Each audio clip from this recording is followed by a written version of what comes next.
ये एटीट्यूड कहाँ से आया चीमा साहब? मुझे लगता है कि पाकिस्तानी ऑडियंस जो हमारे भाई बहन देख रहे हैं, वो भी थोड़ा सा समझे ना कि ये एटीट्यूड बना कैसे। क्या ये ओवरनाइट हो गया कि मोदी जी ने इनॉग्रेशन ले लिया, मोदी जी ने बोला अब मुझे कोई फर्क नहीं पड़ता, जाओ? आपने कहा कि पाकिस्तान बार बार कहता है जी हमारे पास न्यूक्लियर है, हमारे पास न्यूक्लियर है, हमारे पास न्यूक्लियर है। पहली बात, कभी भी किसी पाकिस्तानी मिलिट्री लीडरशिप ने इसके बारे में कभी बात नहीं की। You want find any open state जिसमें पाकिस्तान की जो मिलिट्री लीडरशिप है या आईएसपी आ रहा है वो न्यूक्लियर की बात कर रहा हो। बल्कि वो तो न्यूक्लियर के लफ्ज भी मुंह से नहीं निकालते। एक है इंडिया का पॉलिटिकल माइंडसेट, एक है जो कि prime minister Modi and his team and all that, एक है इंडिया का मिलिट्री माइंडसेट। आप क्या समझते हैं मिलिट्री माइंडसेट भी क्या समझता है कि पाकिस्तान जो है वो ब्लफ मार रहा है, या क्या आप समझते हैं कि this is just a political mindset?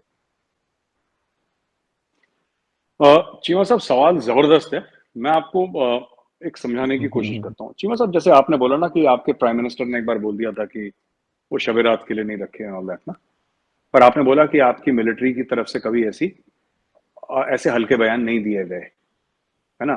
Problem यही है, because India is a democracy. India ये सोचता है कि अगर प्राइम मिनिस्टर ने बोल दिया, किसी सिटिंग मिनिस्टर ने बोल दिया, तो बहुत बड़ी बात है। और जहां तक आपने ये बात करी कि भारत में whether the political leadership thinks so और the military, in India the military leadership thinks whatever mister Modi wants them to think. उन्होंने क्या थिंक करना है? Military leadership is under the prime minister. They might, in privacy, the generals might go and tell the prime minister, sir, maybe this plan is not okay. इसमें दम नहीं, but if the prime minister says no, this has to be done, this has to be done, end of story. हमारा तो, हमारी तारीख ही ऐसी रही है। तो हमारे यहाँ ये नहीं है कि प्राइम मिनिस्टर अलग सोच रहा है और आर्मी अलग सोच रही है, नेवी अलग सोच रही है, एयरफोर्स अलग सोच रही है। इतना, चीमा साहब, इंडिया में स्कोप है ही नहीं सोचने का।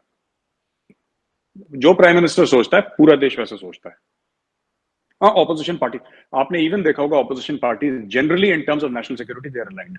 बाकी सब एक दूसरे का, कांग्रेस, बीजेपी, समाजवादी, बहुजन समाज पार्टी और डीएमके और तृणमूल, ये सब एक दूसरे के हाथ कॉलर वॉलर पकड़े रहते हैं। But when it comes to national security, generally in India, मैं हर ऑलवेज नहीं बोल रहा, but generally in India there is a consensus कि बॉस, ये मुल्क के हित की बात है, इसमें ज्यादा हम लोग पैंतरेबाजी नहीं करेंगे। Now you see this whole thing about कि वेदर पाकिस्तान विल रिस्पॉन्ड और नॉट, इसके ऊपर भी हमारे बहुत यू नो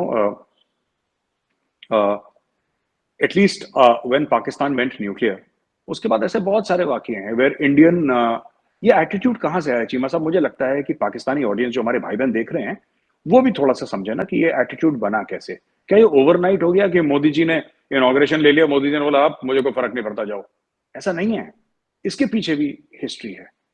जो हुआ है हमारे यहां, और हमारी जितनी हजारों जानें गई हैं, right, Pakistan was able to do a lot of that because Pakistan had nuclear capability, and this was proved in Kargil, जब प्राइम मिनिस्टर वाजपेयी साहब ने इंडियन आर्मी को बोला कि आप लाइन ऑफ कंट्रोल पार नहीं करोगे। आपको पता है Indian army did not cross the line of control in Kargil war, 1999 Kargil में इंडियन आर्मी, बिकॉज वही था कि पाकिस्तान के पास न्यूक्लियर वेपन्स है। आप देख लीजिए, जनरल मुशर्रफ ने Pakistani army northern light infantry को सरहद पार भेज दिया, एलओसी के पार भेज दिया। उन्होंने तो ये नहीं सोचा कि इंडिया के पास भी न्यूक्लियर वेपन्स है, इंडिया रिएक्ट कर सकता है। और यहां पे उल्टा इंडियन सोच रहे थे कि यार अगर हम जवाबी कार्रवाई करते हैं और अगर हम पार चले गए तो पाकिस्तान कुछ कर देगा। मोदी जी ने बोला कि इसको, पंजाबी में कहते हैं ना, मट्टी चट्टी खाओ, कुछ नहीं होने वाला। एंड दैट माइंडसेट, एंड ये 10-15 एपिसोड्स हो गए हैं चीमा साहब, ये एक एपिसोड नहीं है कारगिल वाला। आप पार्लियामेंट अटैक्स पे देख लीजिए, आप 26/11 का देख लीजिए, आप अक्षरधाम टेंपल का अटैक देख लीजिए।